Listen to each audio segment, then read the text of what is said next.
부활의 은혜와 은총이 우리 전주성광교회 성도님들과 가정 위에 충만하시기를 기도합니다. 어느 날 예수님께서 자신이 사랑하는 사람이 병들었다는 소식을 듣게 됩니다. 그 사람은 나사로였는데 예수님은 그를 친구라고 부르면서 평소에 그를 매우 아끼고 사랑하셨습니다. 오늘 본문에는 나사로를 소개할 때, 그때 당시 유대 사회에서 사람을 소개할 때 누구의 아들 이렇게 소개하거든요. 그런데 그렇게 소개하지 않고 마르다와 마리아 그리고 나사로 이렇게 남매 관계로 소개하고 있습니다. 이것은 아마도 그 부모님들이 일찍 돌아가셨고 세 남매만 남아서 서로 의지하며 살았던 것 같습니다. 그런데 이 나사로가 병들어 죽게 된 것입니다. 정말 나사로는 곧 죽고 맙니다. 예수님도 이것을 아셨어요. 자, 본문 14절 보시면요. 이에 예수께서 밝히 이르시되 나사로가 죽었느니라. 나사로가 죽었다는 것을 예수님이 이미 아셨습니다.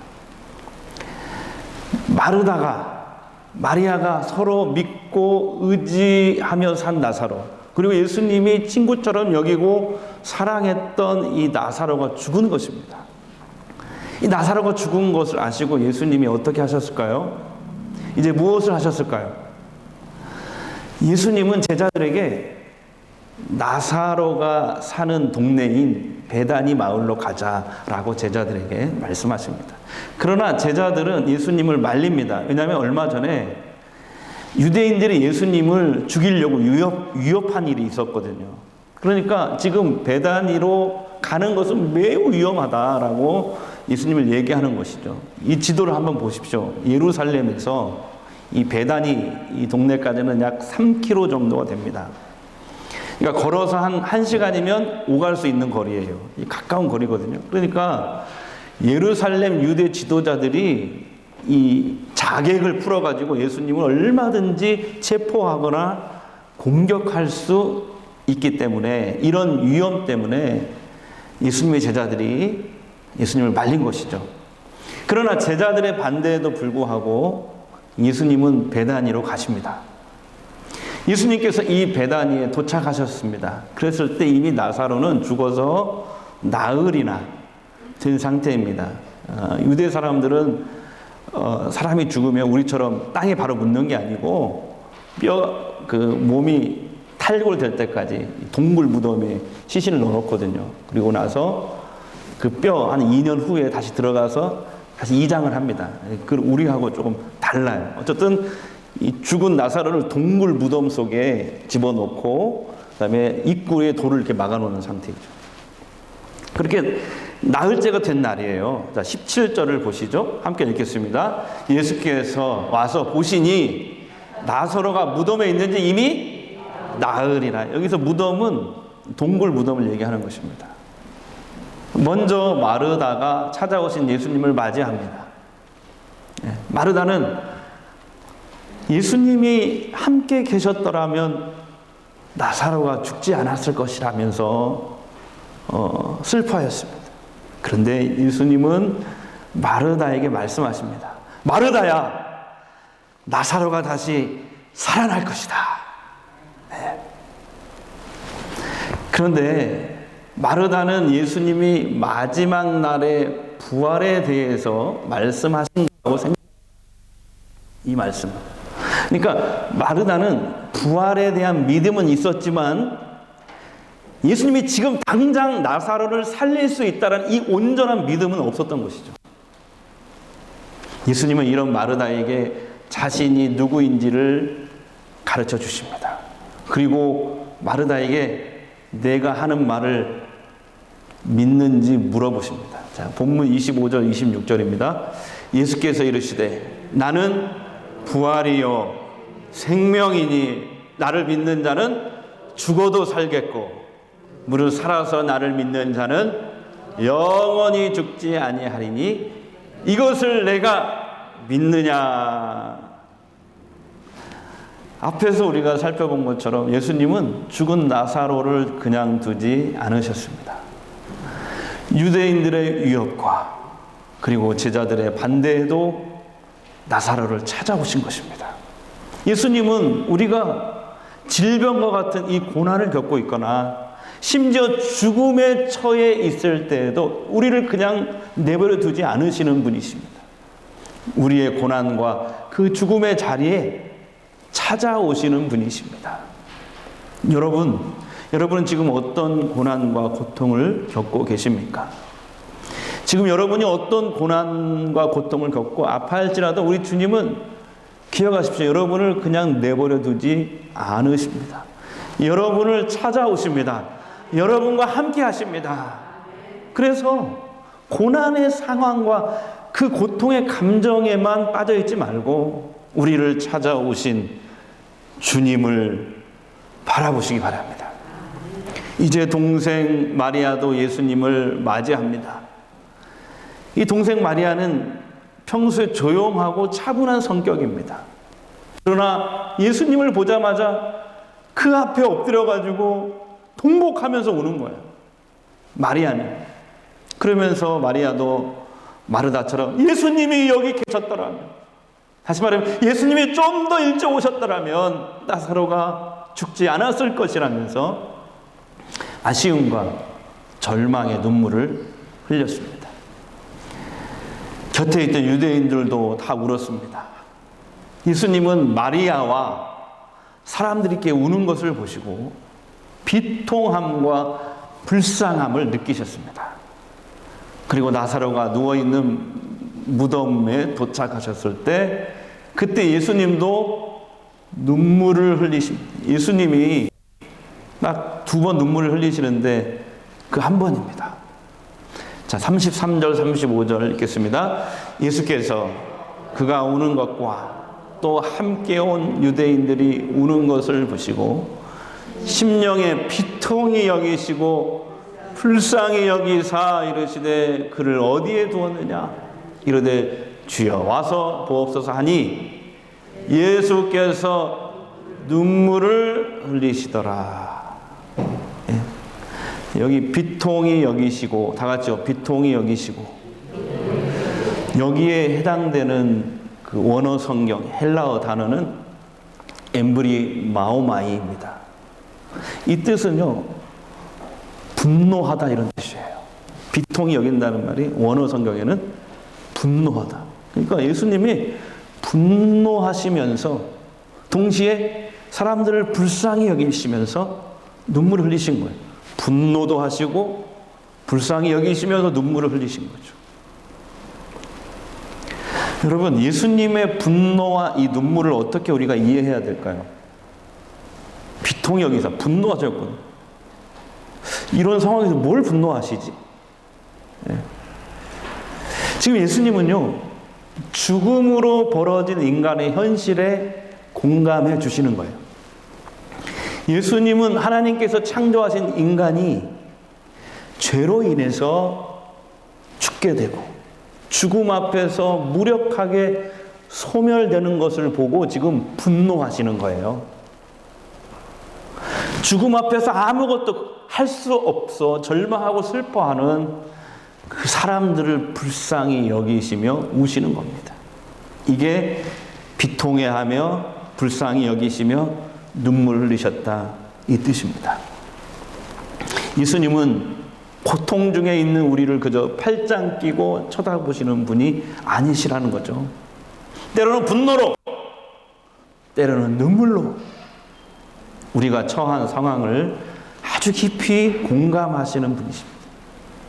우리가 고통과 죽음으로 눈물을 흘릴 때 예수님이 함께 눈물을 흘려주심을 믿으십시오. 우리를 위해 분노하시는 예수님을 보면서 우리는 힘을 얻지 않습니까? 우리를 위해 눈물을 흘리시는 예수님을 보면서 우리는 위로를 얻게 되는 것입니다. 그래서 고난과 죽음의 고통에서도 우리가 용기를 낼 수 있는 것이죠. 우리의 모든 상황을 깊이 공감하시는 예수님이 함께 계시기 때문에 그렇습니다. 자, 이제 예수님은 고난과 이 죽음의 고통에 공감만 하지 않으십니다. 오늘 성경에 보십시오. 고난과 이 죽음이라는 현실을 뒤집는 능력을 행하십니다. 그게 우리 예수님이셔요. 자, 예수님은 무덤을 막고 있는 돌을 치워라. 돌이 옮겨졌습니다. 이때 언니 마르다가 당황합니다. 39절에 보시면 주여 죽은 지가 나흘이 되었으며 냄새가 납니다. 왜 이 무덤을 굳이 들어가려고 하느냐 이런 얘기죠. 자, 주 3세기 그 유대인들의 문서를 보면 어떤 기록이 있냐면요. 그 우리나라 사람들하고 좀 비슷한 이런 미신이 있었던 것 같아요. 유대인들도. 그러니까 사람이 죽으면 3일 동안 그 영혼이 떠돌아다닌다고 생각을 했어요. 그래서 그 영혼이 이렇게 자기 시신에 다시 들어가려고 하는데 얼굴이 이렇게 파랗게 변하거나 몸이 부패하는 것을 보면 그때 떠난다는 거예요. 예. 우리나라도 비슷한 그런 게 있잖아요. 그런 무속 그런 게 있잖아요. 유대인들도 그런 게 있었던 것 같아요.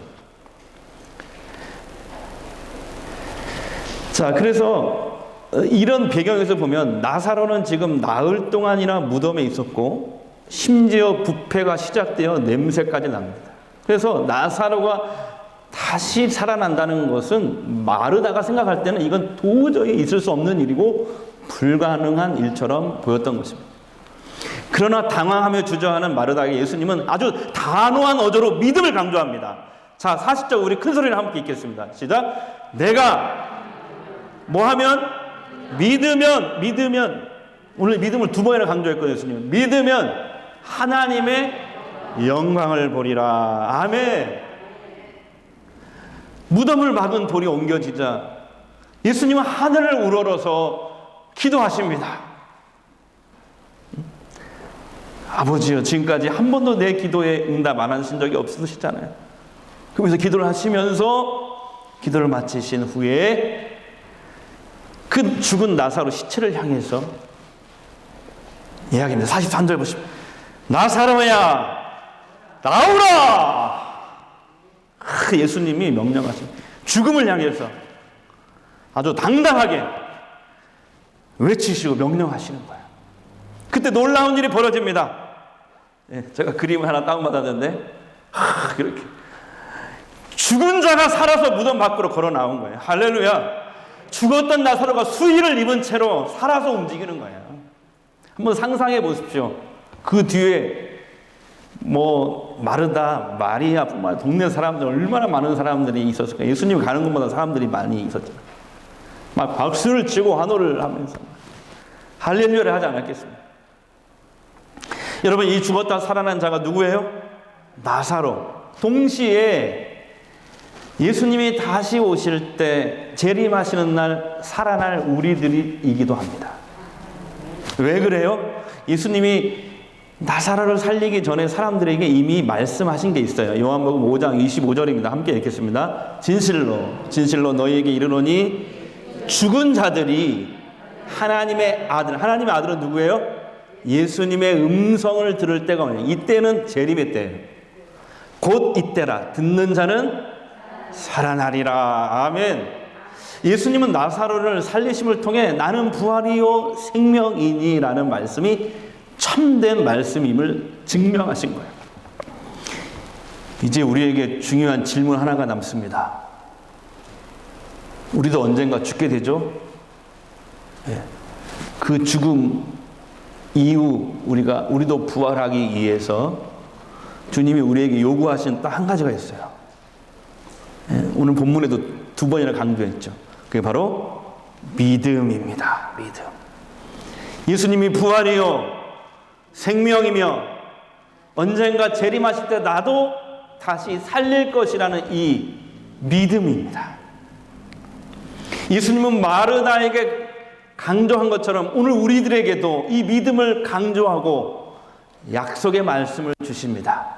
40절 아까 읽었죠. 내가 믿으면 하나님의 영광을 보리라. 아멘.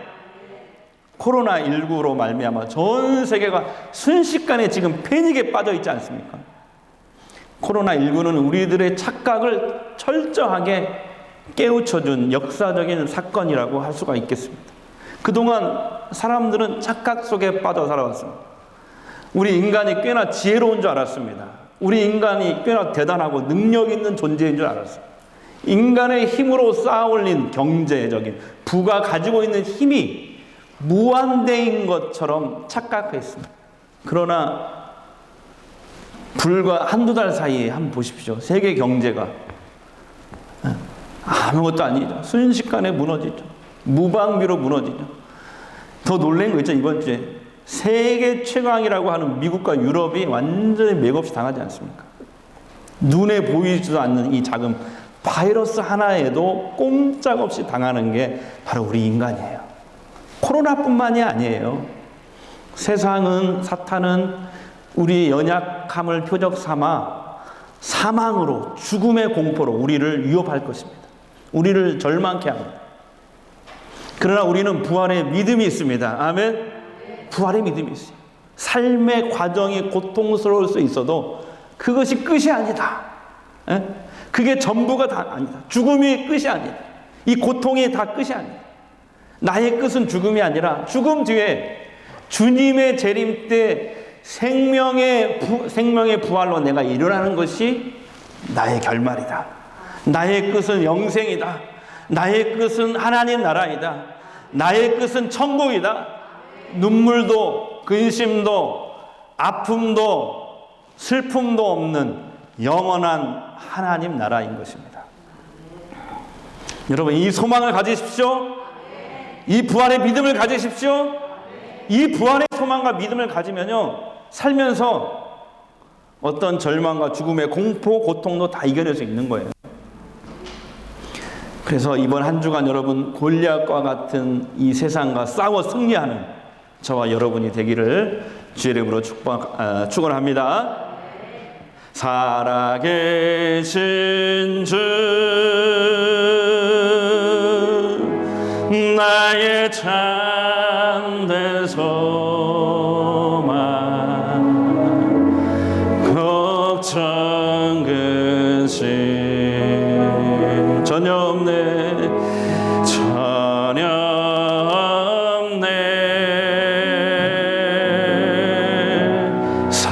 사랑의 주네, 갈 길은 너하니. 내 모든 삶에, 내 모든 삶의 기쁨 늘 충만하네. 우리 박수 치며 살아갑니다. 주 하나님, 주 하나님, 독생자 예수 날 위하여 오시었네. 아멘. 내 모든 죄 다하시려고 죽음에서 부활하신 나의 구세주, 살아계신 주, 살아계신 주, 나의 참된 소망, 걱정 근심 전혀 없네. 사랑의 주네, 갈 길은 너하. 내 모든 삶에, 내 모든 삶의 기쁨 늘 충만하네.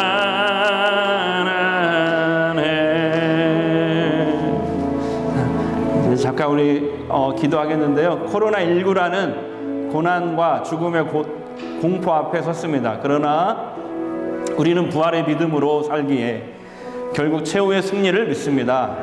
이 코로나가 속히 이 땅에서 사라지게 주님 도와주시고, 성도들이 다 함께 모여 부활의 주님을 찬송하며 하나님을 신령과 진정으로 예배하는 기쁨의 날이 속히 돌아오게 하옵소서. 우리 잠시 소리내서 기도하겠습니다. 우리 아버지 하나님 감사합니다. 주님께서 저희들을 오늘 사랑하신 이 부활절 아침에 예배드리게 하시면 감사합니다. 하나님 영광 받으시고 찬양 받으시고 하나님 도와주시기를 원합니다. 하나님 붙들어 주옵소서. 하나님 부활의 은혜와 그 소망과 믿음으로 우리가 살면서 이제 겪는 여러 가지 어려움과 고통, 또 죽음의 공포도 다 이겨내고 사탄과 마귀는 우리 연약함을 공격하기 위해서 죽음의 사망 권세를 가지고 우리를 공격해 사망 권세를 깨뜨리고 이기신 부활의 주님을 믿고 나아가게 하소서. 우리에게 필요한 것은 이 믿음입니다. 부활의 믿음, 이 믿음으로 승리케 하옵소서. 예수님은 부활이요 생명이시며 다시 오실 마지막 날 나를 생명의 부활로 일으키실 주님이심을 믿습니다. 이 믿음으로, 이 부활의 신앙으로 어떠한 고난도 죽음도 공포도 두려움도 다 이겨내고 승리하신 주님을 따라 나도 반드시 승리함을 믿고 살게 하옵소서. 예수님의 이름으로 기도합니다.